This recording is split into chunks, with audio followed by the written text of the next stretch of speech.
The man you're about to meet is an accomplished singer and musical theater performer, but we know him best as the roguish Captain Jack Harkness. He actually straddled two doctors at one point. Look, the transition might get it wrong. Or right, as the case may be. And his spin-off was so popular, he was so popular that he was a spin-off show called Torchwood. As the 10th Doctor once said, he's a 51st century guy who's just a bit more flexible when it comes to dancing. Please welcome John Melvin!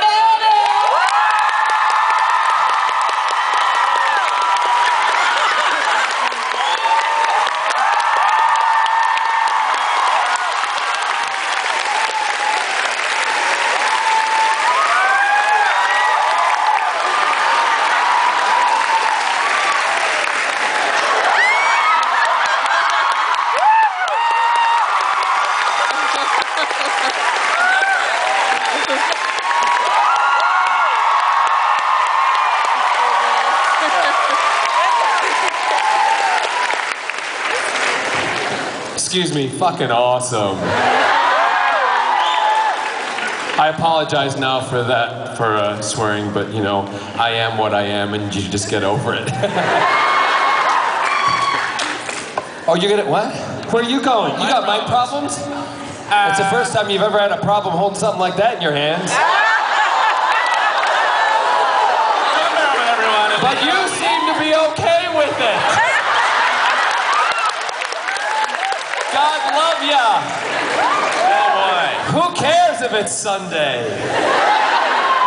How's everybody doing?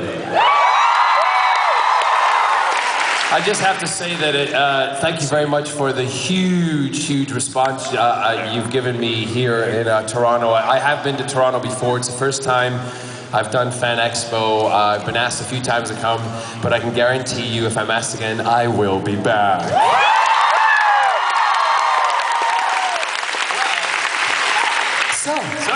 I know we're probably going to get a lot of Torchwood questions, but let's open with what you're about to work on. Great, which is Arrow. Arrow! And I know you were just upstairs with them. I went in and did an intro for a screening that happened. I believe they're doing their Q&A right now. Oh, they are? So they're competing. I wonder who's got the bigger crowd.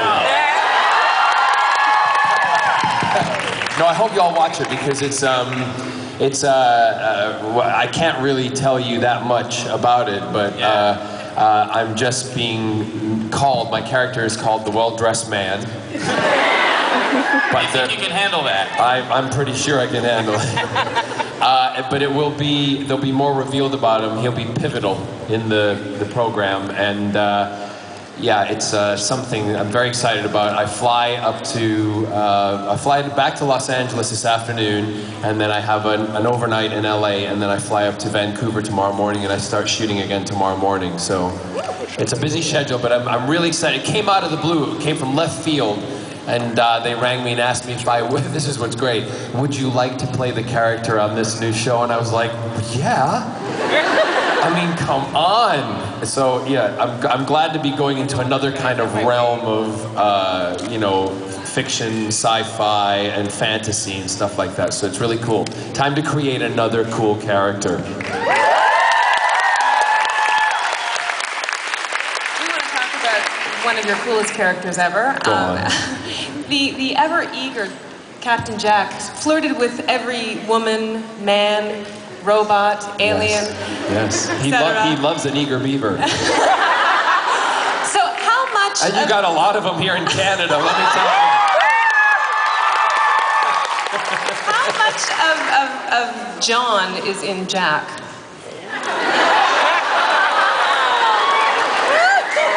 Careful with that. My Do you middle want name to is Jack. rephrase that?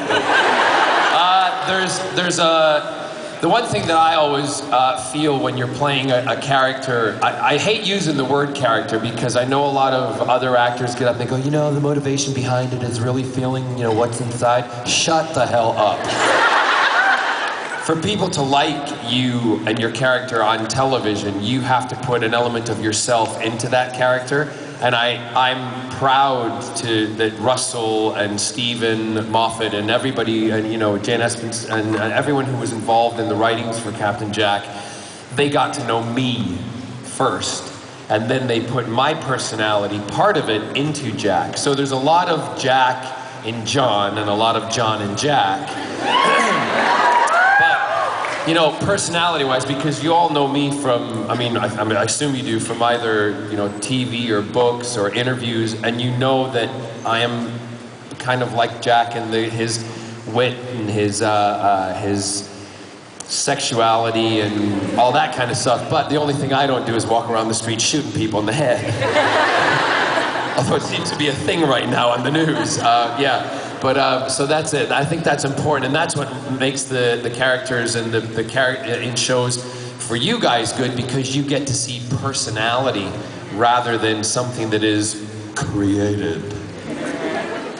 Well, we're fast approaching the 50th anniversary of Doctor Who. Stephen Moffat, now the man in charge. Yeah.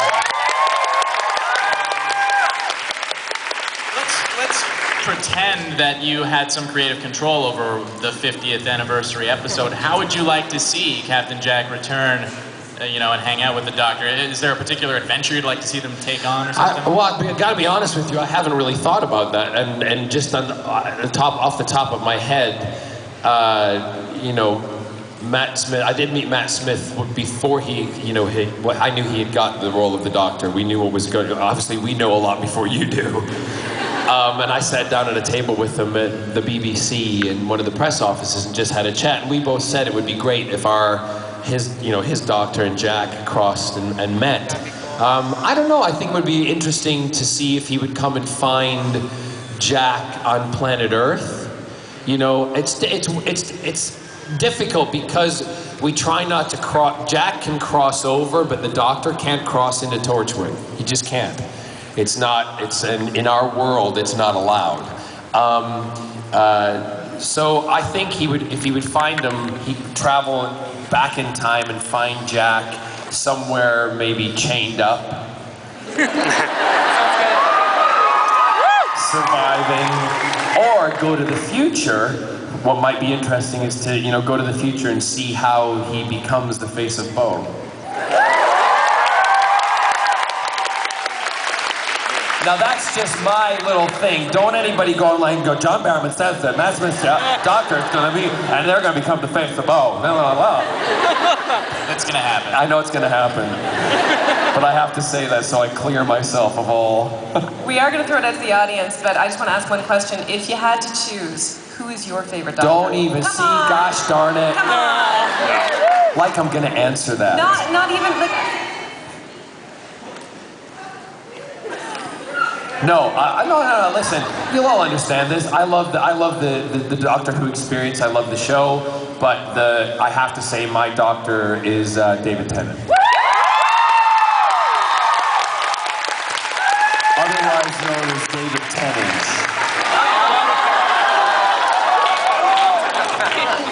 We both wear the same size shoe.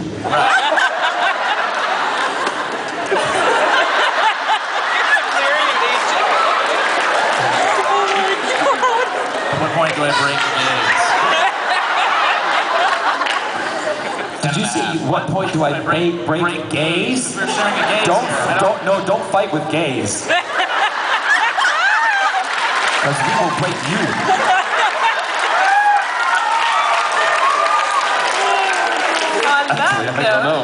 On that note. Yeah. Questions from the audience. Oh my gosh. There's a board right there in the front row. Shout out loud. I was just wondering if during the show Arrow, you finally get to see you naked.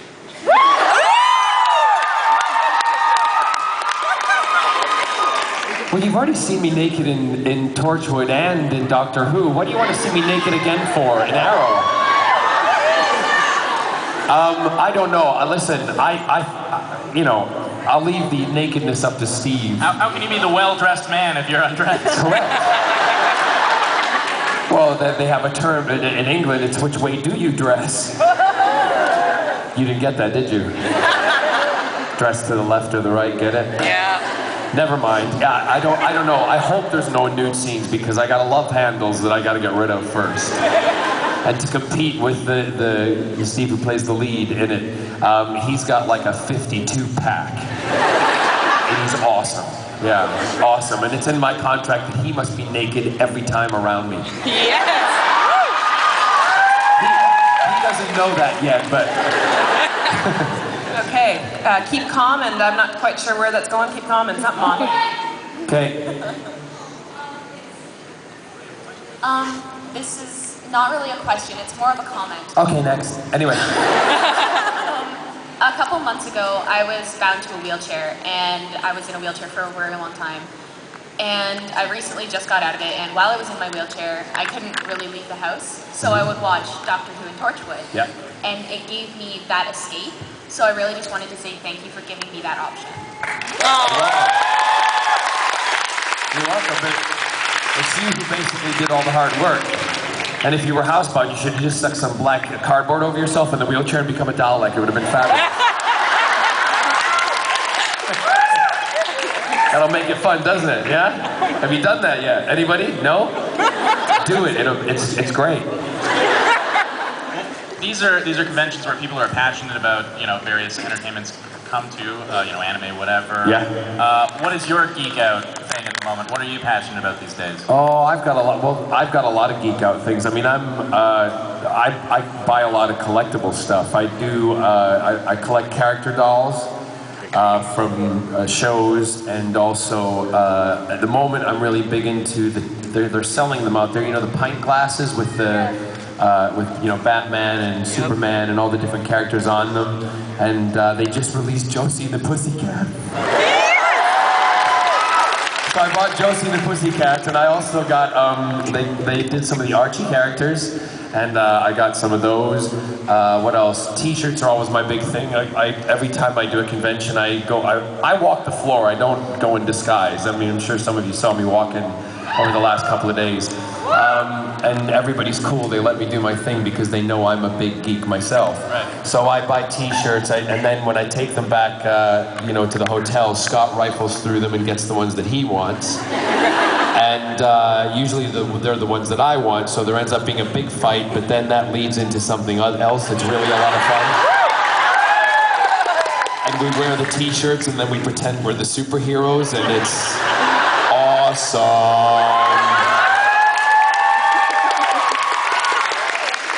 I know we're doing some of the fight. Get some from the back. Yeah? Host, hi. Hi. Hi. First of all, massive, massive fan of everything. Torchwood, Doctor Who. I am so glad. I'm actually shaking right now. You're shaking. Yeah. Don't pee yourself. I'll try not to. I am not into that. Not to spoil the illusion for anyone, but obviously when you guys all cram into that blue box, you're not actually walking into a room that's bigger on the inside. I was wondering if you have... I don't know what planet you're on, but we are. I was wondering if you had any funny or awkward stories of being crammed in a tiny blue box with David and Freema. Yeah, David Freeman. Freema used to hate being in the box with she's not that kind of girl. No, David and I with Freema, we used to get in, and David and I would just start farting.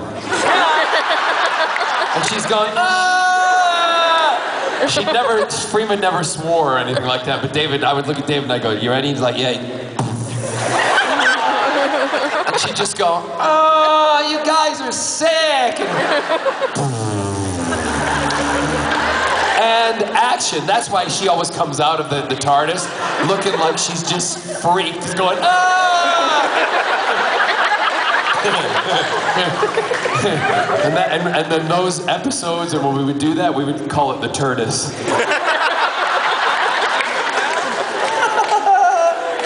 Yes, the Doctor and Jack farting their way through time. Awesome.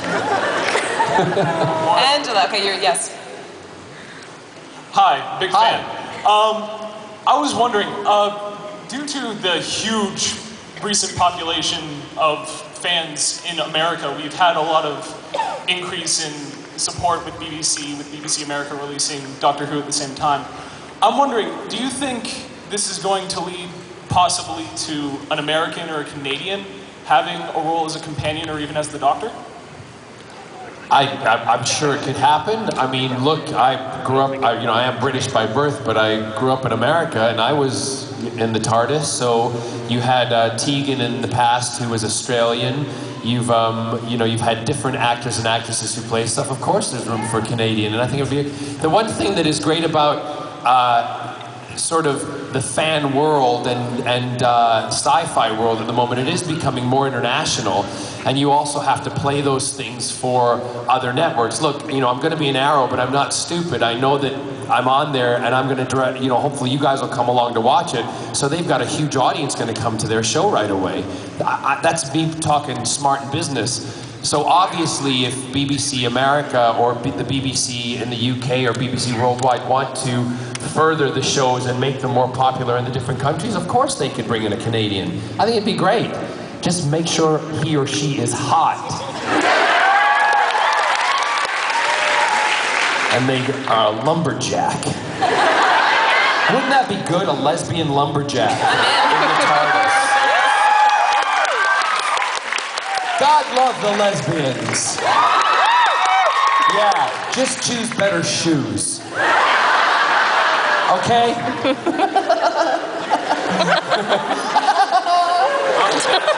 I love it. Okay? Who's next? Right down there. Go ahead, speak up. Well, first off, I just wanted to thank you as a queer woman. Oh, a queer woman who's not good holding big things in her hand. Unless they're plastic. Oh, shut up. You all know what I'm talking about. Don't act shocked. And I'm dressed as I'm talking about big pens. So... Sorry, go ahead, sweetheart. And I'm dressed as a lesbian superhero, so... Lots of neat stuff in this utility belt. Speak up. Speak up and hold that close to your mouth. No, seriously, go. I was just wondering, with genre seems to have a lot more queer characters than mainstream things, and I was wondering if you had any particular favorites out of, sci-fi, comics, that sort of thing. Well, I actually have to contradict you there, because actually mainstream has more gay characters on television than sci-fi. And sci-fi does have a lot. This genre has a lot. We were the first ones really to do it, so to speak. But I don't know. Things are changing. People are writers who are coming up are like us. We're not afraid anymore to sit inside a closet or say who we are. So writers and actors, not so much actors, like myself, but a lot are not, some are still not coming out of the closet. But what my kind of big thing is, and this is where I'm so proud of Captain Jack, I'm proud of what Russell and Stephen and Julie Gardner and the BBC allowed me to help create, was the fact that I'm a hero. I'm not a flouncing queen who, and there's nothing wrong with that, don't get me wrong. But there's a very diverse group of gay men and women out there, and we need to be represented on television in the proper way. We don't need to all be stereotyped on television, and that's what happens in mainstream.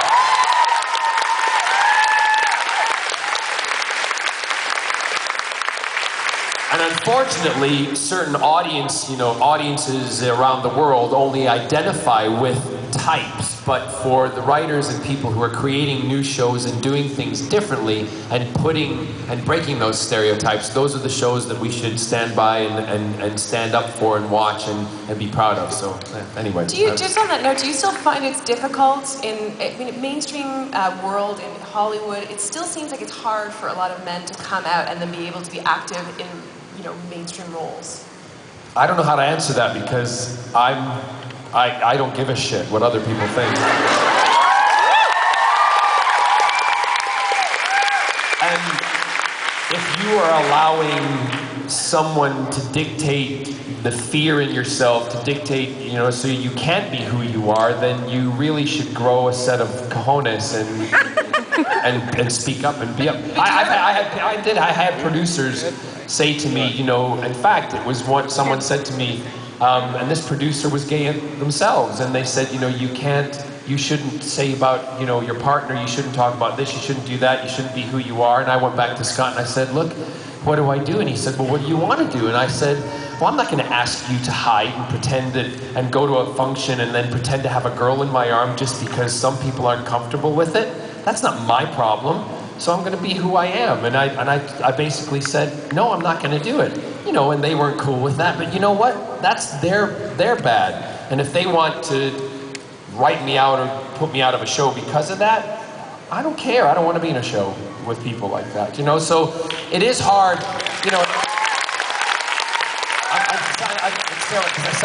I'm sorry, I sound like I'm preaching about it, and I guess I am a little bit, but you know, people shouldn't be forced to come out of the closet. There's certain reasons some people don't want to, you know, be open about who they are, and if it's a personal issue and an emotional issue, it's none of our business to out somebody, right? Everybody's got to do it in their own time. So if someone's saying they're not going to do it because they're afraid they're going to lose their job, you know, it's something you really need to sit down and think about. Do you really want to work for people that are like that? And, you know, again, it's changing. It's all changing out there. And the more people who stand up and don't take that kind of behavior, the easier it's going to be for that, you know, young man and young girl going through puberty at the moment who are realizing that they are gay and lesbian. They can look up to all the rest of us and go, you know what, it's going to be a heck of a lot easier. And that's what it's about.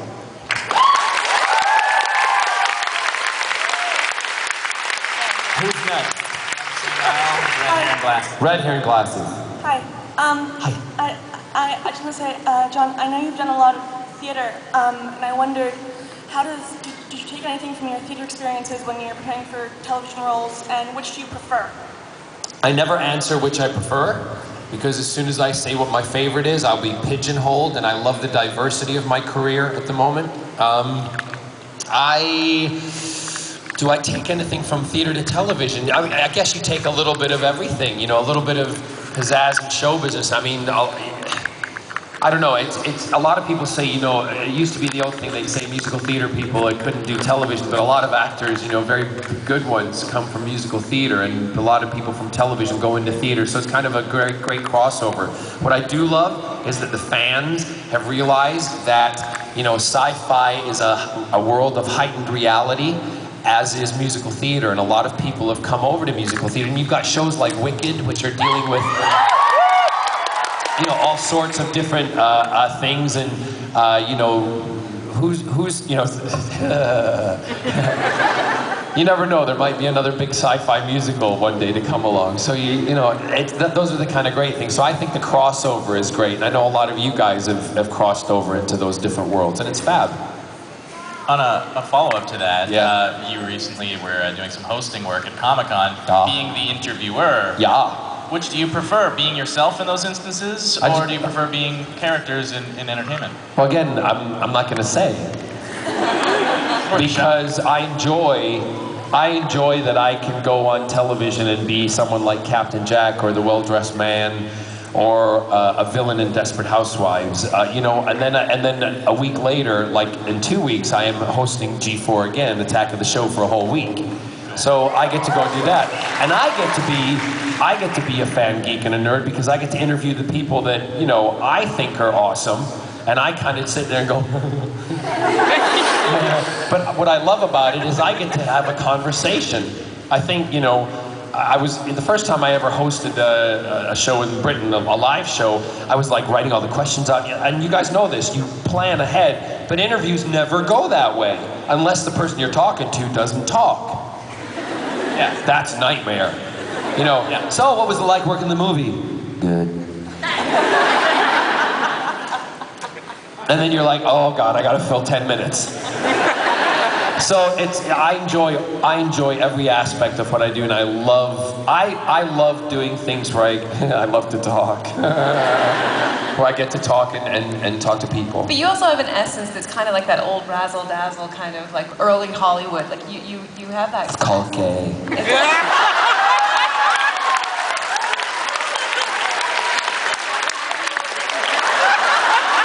You can do it too. Ready?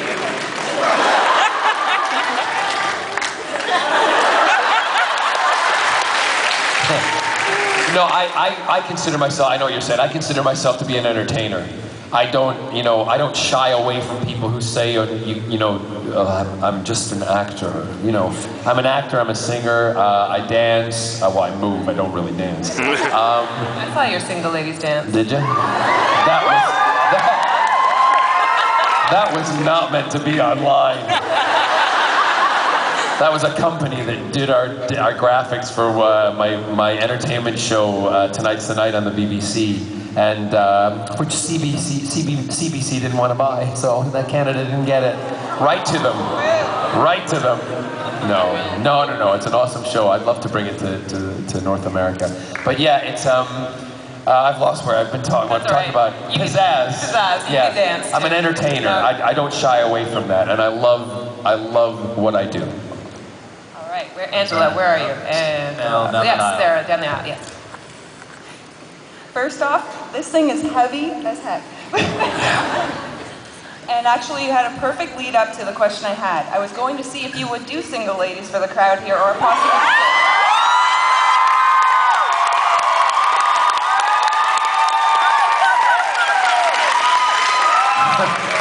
I don't even remember what I did.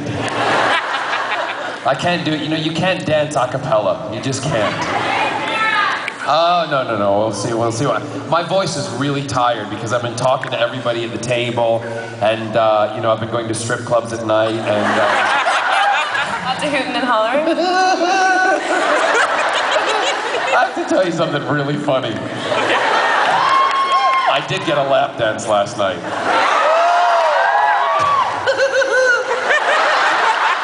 So, you be me.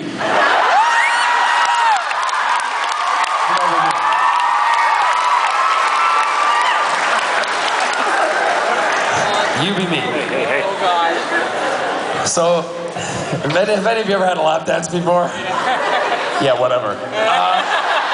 You're just not going to admit it. So I'm getting, and you get all the rules, right? Okay? I'm not going to go into what the rules are. So sit there kind of like giggly and a little nervous, okay?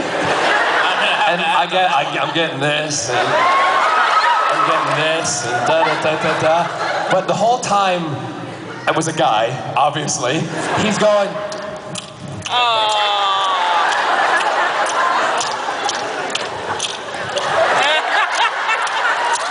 and then all of a sudden I didn't hear the anymore. It stopped. So I'm like, thank you very much, there's your money, and he's giving me all the... Right? So I give him the money, thank you very much. I go home. It wasn't that exciting, was it? I go home, and Scott, we're going up back to the hotel room, and I'm like, honey, I gotta go to bed. And I'm like, oh my God, what is that? Oh, no. My pants were stuck together. The dude had spit his gum out. And they stuck, so I'm like walking, and the gum is stretching between my trousers. Isn't that awful? Oh, then another one. I was in a taxi. Yesterday, we were going to a restaurant, having dinner before we went for a lap dance. And we're having dinner, we're going to dinner, and this guy, he's in the cab. Now, I'm not making fun of accents here, trust me, because I grew up with that happening. But the guy, he really, talked really like okay, everything, he sounded like he was from Minnesota, yeah. And he's talking to me, and he says, what show are you on? You famous? And I'm like, yeah, well, sort of. I'm on Doctor Who and Torchwood. Oh yeah, Torchwood, I heard about that. Didn't they take that off the air because that guy was gay?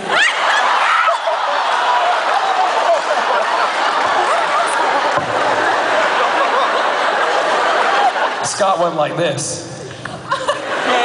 And I went, no, that. I said, no, we don't know if it's coming back yet or not, so it's still up in the air. I said, but you know, they didn't take it off because that guy was gay. I said, because I am that fucking guy. And his face just went, okay, and he almost hit a car in front of us. His foot went off the brake into the accelerator. Anyway, I love Canada. How do you tip? Did I tip him? No. Thank you. I took some gum off my pants and I stuck it on his seat. Alright. Where is the mic? It's way off on the right side again. On the right, okay. What about the left side? Yeah, Angela. Gotta relocate next. Yeah, Angela, get those legs working. Good afternoon, Mr. Barrowman. My name's Lila McLosh, and I'm a self-identified member of the LGBTQ community, an avid sci-fi fan, and a musical theater nerd. And you embody three of my deepest passions in the world, and I'm honored to be in this room with you today. And someone double dog dared me on this one. And, oh, Jesus. A lesbian with a dare. So, if you're up to it and willing, I'd love to sing one verse of All I Ask of You from Phantom of the Opera with you. I'll start. Okay, but your key's you're gonna be a lot. Do you want me to go lower for you? You're gonna be butcher than I am in this one. I'm telling you. Jeez, I hope this works. All right. All I want is freedom, a world with and you always beside me, to hold me and to hide me. Then say you'll share with me one love, one lifetime. Let me lead you to your solitude. I don't know if it's the right word.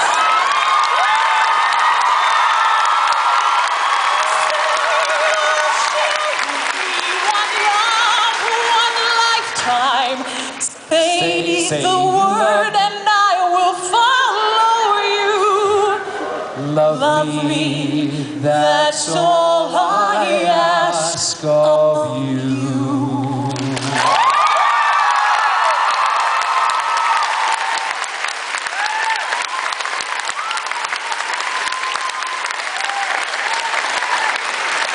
When I meet the doctor, and when I meet the doctor, what I've waited for since birth, and with all his doctor wisdom, by my looks he won't be blinded.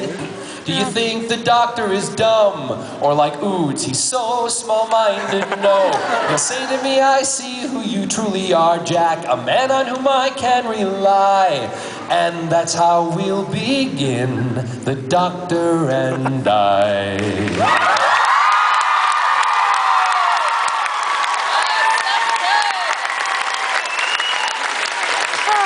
I should really do the panels on the first day so my voice isn't wrecked by the third day. Anyway. Beautiful. Did we make it to left end? Yay. Hello. Hi. I'm going to go back to 2000 here. You were in a play called Putting It All Together? Putting It Together. Putting It Together. Yep. 2 minutes into the second act. Yeah, Carol Burnett's skirt fell. Drops her skirt. Yes. I did not realize someone could jump in the air and roll on the floor simultaneously. You were so exuberant in your laughter there. Is there any other moment that exceeds that in terms of the shock and hilarity in any other production you've done, or what's a close second? I mean, I've had a lot of fun things happen to me in the middle of productions and things like that, but the first thing that comes to mind, because it's sci-fi related, any of you have, I did Putting It Together on Broadway, and Carol Burnett was growing up, one of the ladies I loved on television, and to have something like that happen when she walked out on stage, and she kept looking at me really strange, and she's going, and all of a sudden she just raised her hands and her skirt fell, and she's standing there in tights, her underpants, and a sequin top, and it was the best image ever. But I get up to a lot of mischief, and Arrow has yet to experience some of this. But with Eve, I don't know if I can't remember the episode exactly, but it was the one where I was in concrete. In Torchwood, I was embedded in concrete, and Yanto drove a tractor and threw the the concrete block off the edge of the cliff, and it smashed, and I climb out of the concrete completely naked. So they have to drive up in a car, Kai, Eve, and Gareth, and I'm supposed to come out, and they're like family to me, so we've all seen each other naked, right? And for goodness sake, I slept with Eve. Not in that way. So I'm standing there, and before we rolled, I didn't let them see me because I wanted them to feel the impact of the moment.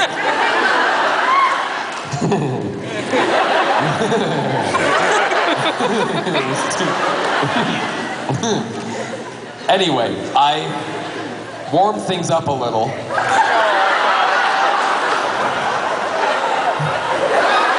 And I tied something to myself, and I got out and I just started doing that. And they came out of the car, and honest to God, if you look at the shots, Eve's face, she keeps doing this. And it's because really she's ready to laugh. And she's like, I hate you for that, because every time I would do a close-up, or it was her close-up, I would get the kids out, really, and try to throw her off. But then I had to walk towards them, and the best part was, they're like, the nakedness didn't bother you, John, but I don't know what you call them here. We call them Lillettes with wings. Do you know what sanitary napkins? Well, I'm walking on rocks and puddles, and you think with all the technology they'd give me some rubber shoes. No, they stuck sanitary napkins to my feet.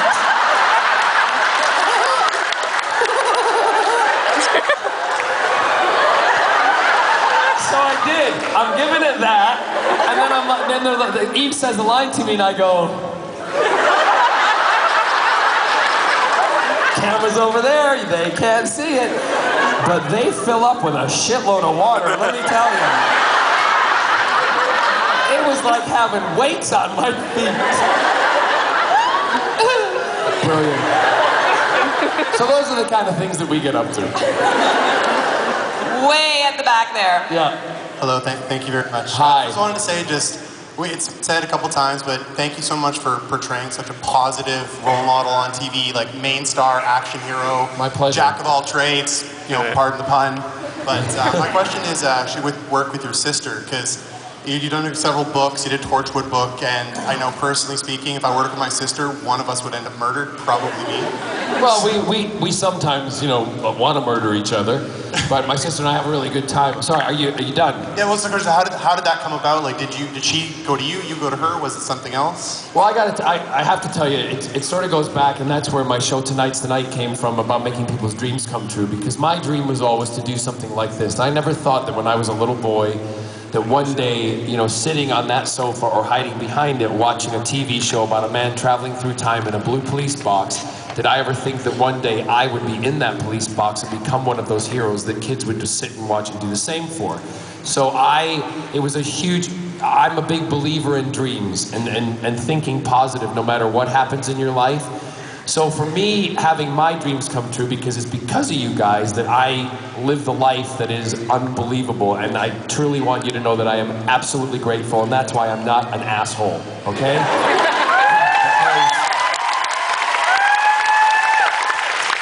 If you come up to me in the supermarket and say hello or want something signed or a photograph, if it's not under these kind of controlled circumstances, I am so happy to do it because you've given me that life. So I now look at other people, and that's why I mentor a lot of younger actors and things in the UK. And also my sister, her big dream was to become an author. So I knew that book companies were coming to me to write books, and I don't have that talent or gift to actually physically write the books. I tell the stories, I put them on this, and then I send her all the information, or she comes live with me for 3 weeks. We do all that kind of work, And then she goes away and she sits down and does the hard work and puts the words on the page, creates the voice for me, and captures it exceptionally well. So I was the one who approached her, and when they did the autobiographies, I said, I will only write them with my sister, and she will be my writer with everything that I do from now on. And consequently, both of us, on the back of her talent, we've become best-selling authors, and it's a big dream for her, and she's now living her dream. So we continue to do it. Hollow Earth is doing really well. My production company, we've sold the TV rights for Hollow Earth because I want to bring it onto television. It'll be a great, sci-fi adventure for young kids. And adults will love it too. The Torchwood novel, which we have just finished, BBC books and everything, and everybody's approved the story and done all their little checks and marks and everything. There was like only 3 changes made. We had to take out the F word because Jack doesn't swear. So it's Exodus Code that comes out later on this year, and I'm just so chuffed that you guys want to read them and are excited about it, and I'm chuffed that we're able to make, with your help, my sister's dream come true. So again, I'm saying thank you for her. So yeah.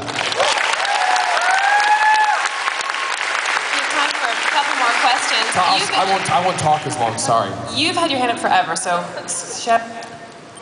shout it out, girl. Shout it out. I'm bi-dialectical.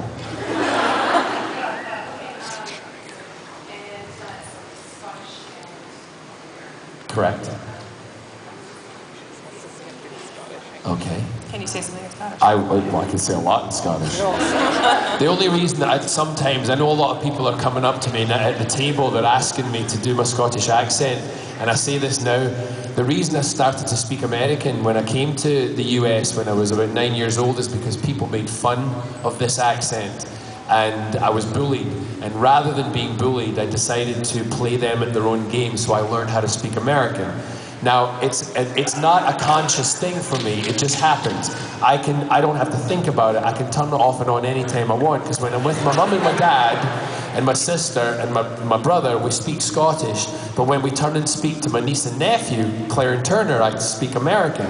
So it just completely flips.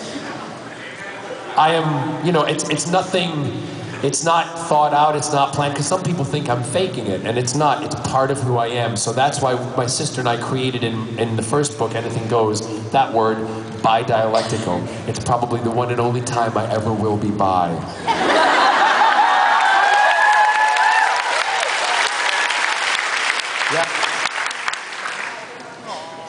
Yeah, The Making of Me. Correct. The question is that I did a documentary called The Making of Me, which was whether it was nature or nurture to decide your sexuality. And the reason I did it was because, nobody really knew it. That people, well, we do, I know, it's because you're born that way, so it's nature. But they wanted me to do it because they said, what if you find out it is nurture?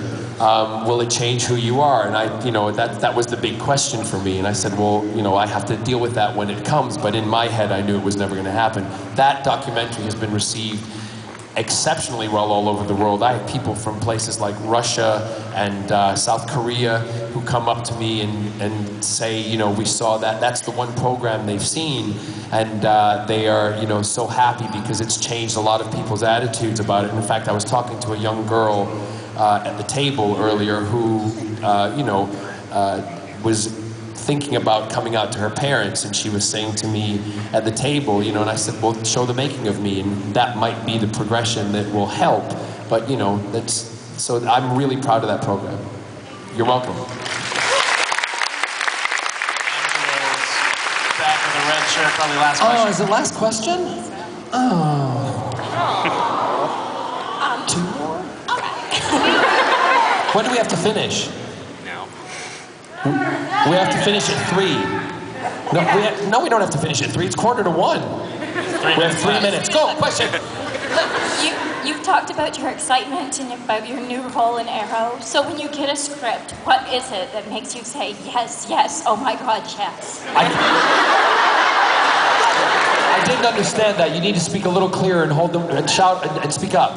I can repeat it. You've talked about your excitement about your new role in Arrow. So when you get a script, what is it that makes you say, yes, yes, oh my God, yes? You talked about your excitement. So sorry. You talked about your excitement in getting the role in Arrow. So when you get a script, what is it about that script that makes you say, yes, yes? Did you hear the question?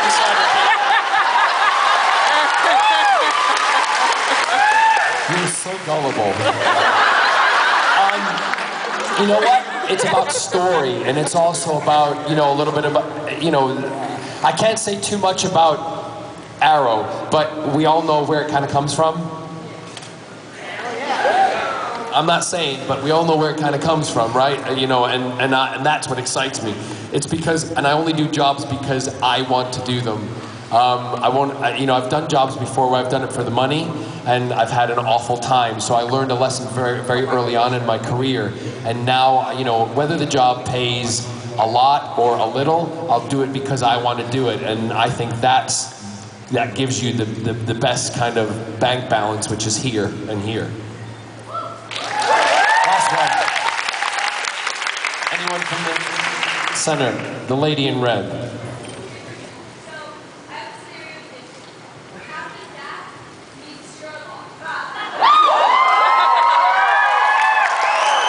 Captain Jack meets Sherlock. Yeah. What happens? Benedict. I don't know. I mean, my coat is better. And if you look at it, the promo shots for that, I was flipping through iTunes and I came across this promo shot for Sherlock, and it looked an awful lot like the Torchwood promo shot with the coat blowing. So I take it as a very big compliment. I would, Captain Jack, I don't know if he would ever, no, he could never go on to that. No. But, in fan fiction, you guys can write whatever the hell you want. So we have to wrap things up. So do you have any last words for fans? It's always hard to, that's not really, no, I just know that I absolutely appreciate everything that you've done for me, that you do for me, and that's why I love to come to these things. I am as big a geek as you are.